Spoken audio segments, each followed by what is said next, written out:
Detective Comics 1049, Rico Tamaki writing, Ivan Reese on the art. This is the third part of this tower storyline. Mm-hmm. And kind of picks up mostly kind of where we left off, in the sense that we're following kind of the next part of Kate infiltrating as this Dr. Fro.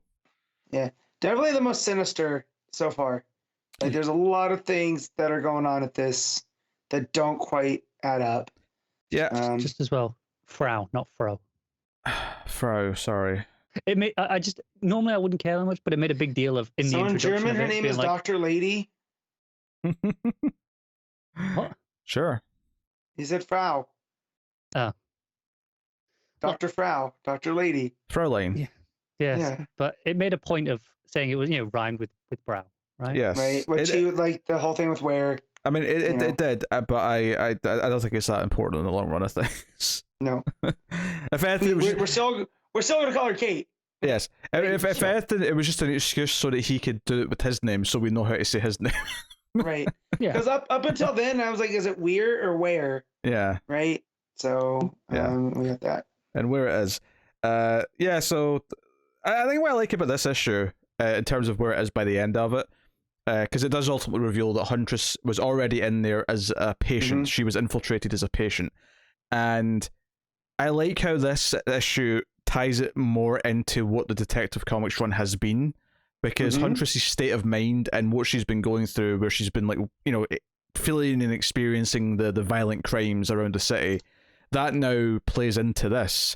And it's why when Kate does get to her at the end of the issue, she's like, oh, I don't need to go, no, I can stay in here. And she's very docile, and it's clear that whatever's happening to all the patients is also being, like, whatever they're getting dosed with, whatever's happening to them to make them all nice is also happening to her. So she's acting a little bit out of character. But I kind of like the idea that she kind of knows this and accepts it, because it's taking away the pain of these visions and like these things she's going through. And that's kind of a nice more as to touch. why Dick was so worried about last issue, because he was worried that exactly this was going to happen. Yeah. Yep. Yeah. And then it gives us, and we'll get to the end in a bit, but like it gives us the dark ending where this vision kicks in as something's happening, and it's like, oh shit, she's in a really bad place.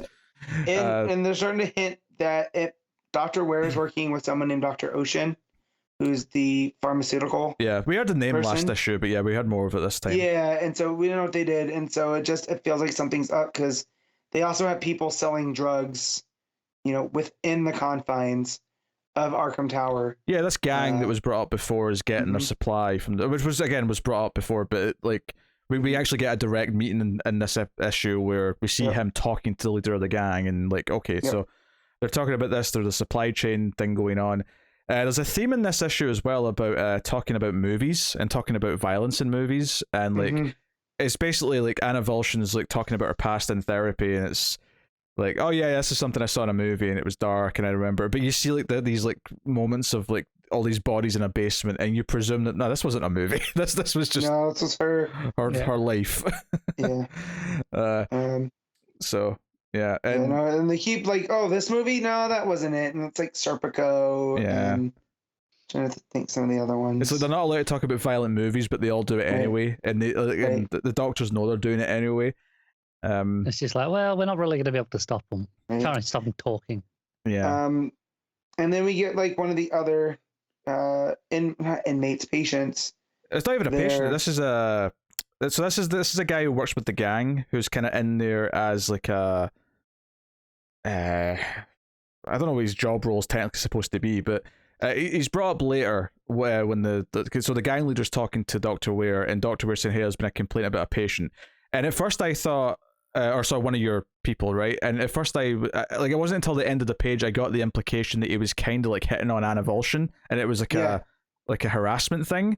And I was like, oh, he's getting kind of close with. And then I thought back to the scene earlier on where he comes up and sort of says hi and puts his hands on her shoulder. That's not who I was talking about. I was talking about Siphon. Oh, sorry, you're talking about Siphon. Yeah, we got the cutback that Kate recognizes him, and where her and Bruce were working on a case, and just all the bodies for this guy. It's again selling that, no, these are pretty vicious people that are in here. Yeah, these are traditional Arkham standards. These are murderers, through and through. Yeah. And I like the idea that Tamaki's putting in new characters. These aren't, we're not Clayface or Yeah. not. And it means that some unpredictability because she can kill any of the ones she wants to by the end of the story. Right, and in they, that you know, case. or these are going to be like, you know, Tynan creating characters to, you know, others to use down throughout. For sure, So, yeah. which is pretty cool. But yeah, no, the one guy that works with the gang that's also an orderly. Yeah, because Ware tries to like say, hey, like, can you do something about this? And it's like, oh, can we just kill whoever like noticed and made the complaint? And he's like, nah, because it's like it's the spy from the Cano, so we can't just have her turn up dead yet. So the writing makes it clear that he's not against that idea. He just like logistically there's reasons why they can't do it yet. So that's important. Now, the question is, because obviously the implication there is we know the spy from Nakano is Chase. Yes. Right. Does Ware know that, or was it someone else who's because Kate has a moment with Anna and this guy, right? And it's like it gets in the way, and there's like maybe she was the one that reported it, and do they think that she was a spy from Nakano as well? Perhaps is that maybe where they think it's possible. Yeah, it's possible. Well, you know, because he says I'm reading it now because he's doing all this to get the funds from Nakano, right? Yeah. That's what he's putting on the face for. And then the party crasher girl, who's the gang, says that you know, we can get rid of the complainer because I need a dead employee too. The complainant is staff. Also, Nakano's plant has seen her. So yeah, so they know that they know that Kate's the one that complained. Yeah, but Meridian is the. Yeah, so what he's saying there is that Kate is the complainant, but they're not talking about killing. They're saying no, but the spy has seen the complainant and like everything. Is that? But they know Meridian is right. That's what I think that they're saying. Yeah, it is. Yeah, because Meridian's not even like a secret. Like I mean, he's calling her a spy, but it's actually like all out in the open. She's there to assess it and like approve and say if it's. I didn't know if I missed something. Like it was supposed to not be known that Meridian is. You know, no. It's all known. He's just phrasing it in a cagey way, a confrontational way. You know, he's looking at it as a hostile thing.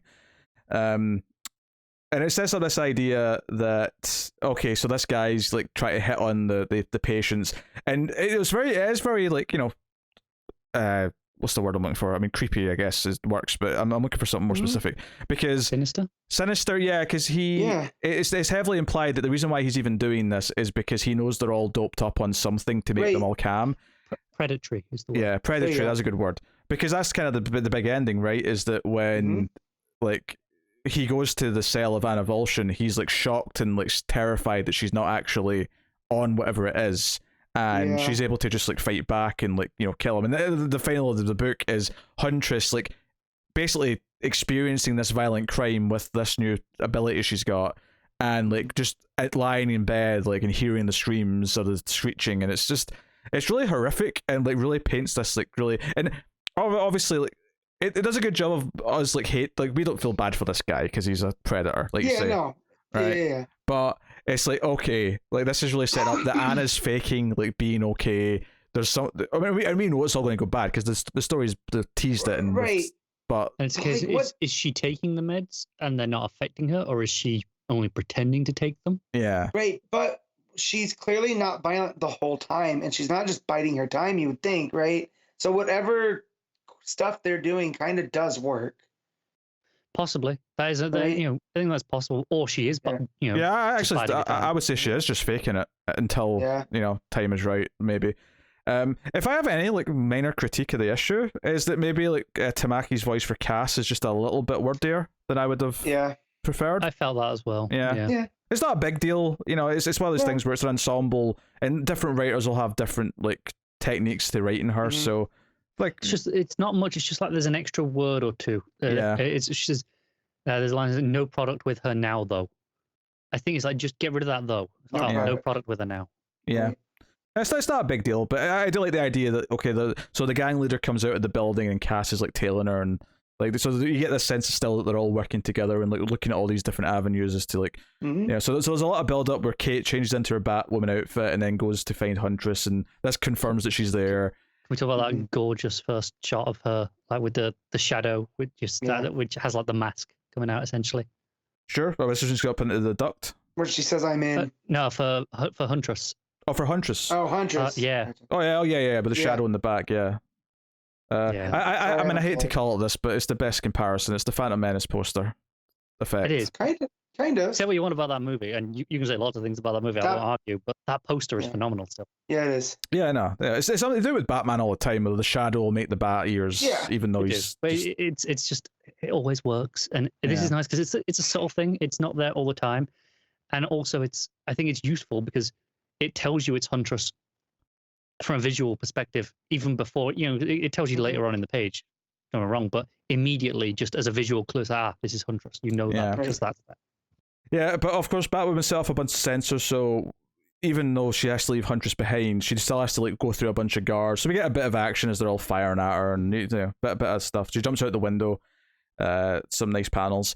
Like I say, though, what I love about this ending is just this idea of what Huntress's motivation is, and it actually makes complete sense with everything the Tamaki set up with that character in the past couple of arcs building up to this. So that makes it feel really fulfilling. And I think this story will work well enough as a standalone thing, but it's actually it's still baked into the run. It still feels like it's paying some off development for us. For Helena that we really haven't gotten in a minute. She's just kind of popped in and out. Mm-hmm. So to have her go through this and actually, feel like she's getting help for these visions. Yeah. So, and we're back at the base, and Nightwing's still pissed that she's been left in there. And that's really just to that final couple of pages where this creep comes in and even the thing he says to her, because she says he says to her, "Hey, Slate, you're not asleep, maybe we should think of something to do." Even the way he starts his sentences, get that Predator vibe. And Huntress's narration sort of plays out alongside this. And as soon as he says that, she says, "Oh God, I can see it."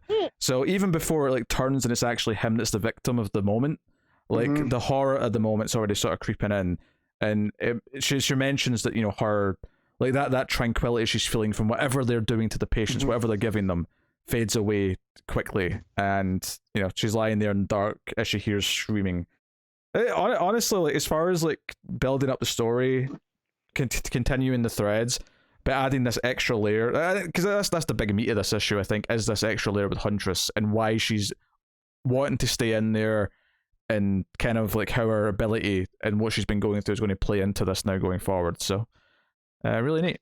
Yeah, I do think this is probably the weakest of the 3 issues so far. Not that it does anything wrong, but it's the most weekly paced issue. Weekly as in it's a weekly per week. Yeah, not that it's weak. Right. I do think, like I say, this extra element is the focus, the big thing this issue with Huntress. I think maybe it should have spent an extra couple of pages on that to flesh out a little bit more. Sure. Maybe just seeing a little bit more of Huntress, during the day, perhaps without interacting Kate. With the different patients. Yeah. Yeah, because we get a few pages of Kate and Chase talking, over coffee, before she starts her shift, which has got some important stuff in there. It drops some details about this Dr. Ocean and whatnot. But and I think it suffers a little bit in the sense of, okay, next week's is the end of this act. It's going to be a big issue. It's oversized, and it's going to be the end of this first part of the story.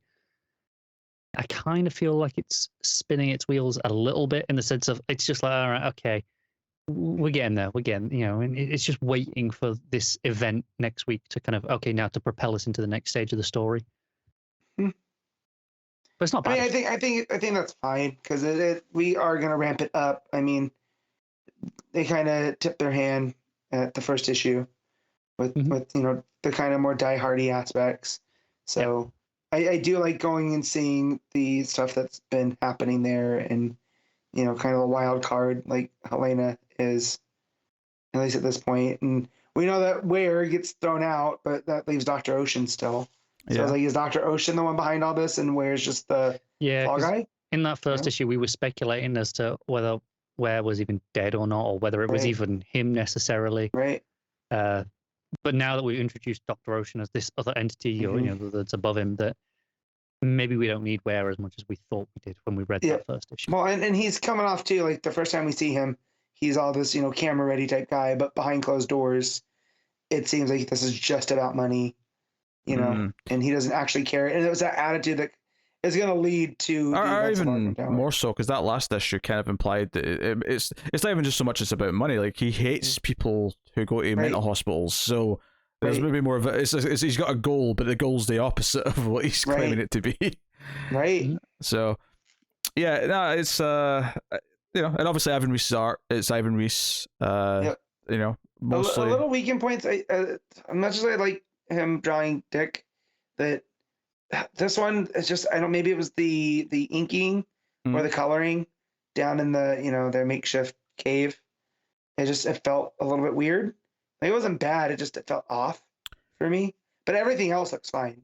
Yeah, I mean, obviously I had to have some lead time because he's doing like 4 in a row or whatever it is of a weekly comic, and I did feel a little bit of a rushness here. Like, again, like, I think it's Cass, like the body proportions felt a little bit, I don't know, tall, I guess, when she's up in the gargoyle. Yeah. I can see that. I mean, that was not a big thing, but it's just little things like that, like here or there. I just noticed a little bit of offness.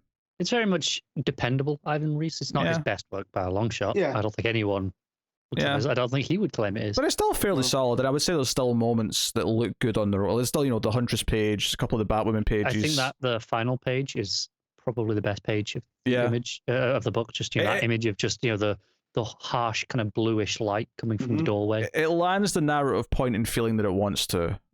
She's isolated. Yeah. So, you know, it's perfect. Even the stuff at the start where it's going down the stairs and the bodies are there and it's all dark and moody, like, all that stuff looks great. Yeah. So, yeah. Then we have the backup, continuing the story of the little ginger who's an orphan. Yeah. the little ginger who could. And he's being picked on because Bruce sends him like a lot of things at the orphanage. Yep. People like pick on him as being like, you get rich presents from your rich daddy who's not really here.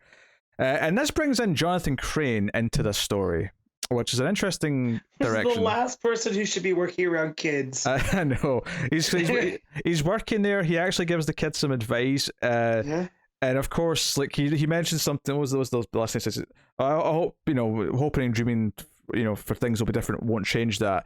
And then it cuts to like his nightmare that night, and obviously Scarecrow has dosed him with a little something to give him a little bit of a. Not just him and Bailey, he's dosed all of the kids. Oh sure, yeah. But so the kid wakes up and Scarecrow's standing there. I appreciate that he's like, oh shit, he's gonna scream. Okay, quick. Mask off. It's me. You know me. It's fine. Don't worry. It's fine. I'm just studying some things. I just nothing dangerous. Nothing, you know, creepy. It does remind me of Cillian Murphy's Scarecrow, though, of how quickly he pulls off the mask. It's like, oh, it's just me. Just kidding. I think that panel, the bottom left, where he's, you know, opening the window. Yeah. I think it's very clearly inspired by Cillian Murphy. You know, like the face, the hair, the all hair down in his face. Yeah, I can see a lot about that. So. And this is obviously meant to be early days Batman, because this is, you know, way back when. And we see that the next day the kid gets attacked again by a bully, and like the nun who's there is like, oh, that kid gets picked on every day, it's such a shame. And they're going to intervene, and Crane's like, no, let's see how it plays out this time. And sure enough, the kid fights back and starts scratching and clawing and punching at him, and they have to break it up, and Crane's like, well, that'll put a stop to that then, won't it? He's all happy with himself. But then my favorite part of this story, actually, and I wasn't expected to go in this direction with Scarecrow, because this was a completely new like chapter of this, where you know, it didn't just follow on from before, is the kid wakes up again and there's no one there. And because he's kind of overcome his fear, it feels like the gas just hasn't really affected him that much. Doesn't work on him, right? But all the other kids have been led out in an almost like zombified state, almost like a Pied Piper kind of thing. This might be the most terrifying. Like I've said this about Scarecrow, and we talked about in the Fear State stuff, how it really took him up a level. This panel of him leading all the kids to the van, legit the most terrifying he's ever been to me. It's very animated series Scarecrow. Yeah. It even has he's got a more classical Scarecrow look in this as well. Yeah. Which this is presumably before he's gone public as Scarecrow. Yeah, right? I would have thought so. Yeah. Which also makes sense, again, given it's an early days Batman story, the idea that he used to have his classic look and then, you know, at some point it's graduated to what we got recently. And the kid actually makes the choice to go with them. Like he actually he throws a rock at the window, and he chooses to go in, and he's like in the the window at the end there, as Scarecrow says, "And children, tonight we're going to murder Bruce Wayne." So that's a cliffhanger. So it's so over the top. I love it. He's taking a dozen kids to murder Bruce Wayne at his mansion, or something to that effect. We about to see Bruce Wayne punching and kicking kids, and I'm here for it. Oh dear, yeah. I mean, as far as like, where the story is going here, obviously though this kid kind of fears Batman. You do wonder if he's going to like be faced with this, like, does he ultimately realize that Batman isn't against him and that he should fear Scarecrow or go against Scarecrow, or is this the story of a villain in the making? Or are we just going to keep going further down this path? Yeah. Well, it seems like the only people that are nice to him are the villains. That's right. Yeah. I mean, in the first part, even Joker was kind of nice. I mean, he was maybe faking it, but but like even in the first part though, like Gordon was pretty compassionate to him, but he still ended up at Arkham. Yeah, but it was Clayface. Bruce is trying. Yeah, it was Clayface in issue 2. Yeah. And now it's Scarecrow, and like he's scared of Joker as well, though. He mentions that. That's true. Issue, that's true. And Crane's like, yeah, that's pretty reasonable. Are we going to get to a point where by the time we've had all 12 chapters of this, is like half of Batman's rogues gallery have been nice to him, and he's like going to stick up for it? He's like, yes, these are nice, upstanding citizens. I almost would think people. Yeah, that's almost what the Arkham Knight origin should be. Sure. Yeah. It's the person that sticks up for the Arkham people, and to us it looks like a villain, but to them they're very well, That's fine. They have their reasons, but this is really it. Rosenberg constantly, like, this is someone that I wasn't that familiar with. I am shocked, even though it's went through a few different creators at this point, that the backup in Detective has been consistently worth reading, like, since we probably the only one that's been that consistent, right? Oh, not even close. Yeah. Nothing else has even been close. But yeah, all right. So rate both the main story and the backup, then, Matt. And I am noting these down. I've got this ready. I'll give the main story a 7.5, and I'll give the backup an 8. Cool. Connor? Main story's a 7, backup's an 8. I'm happy to still give it an 8 to the main story. I really like what it did with the Huntress inclusion and like what's driving her, and there's some good creepy moments in it. So I'm digging it.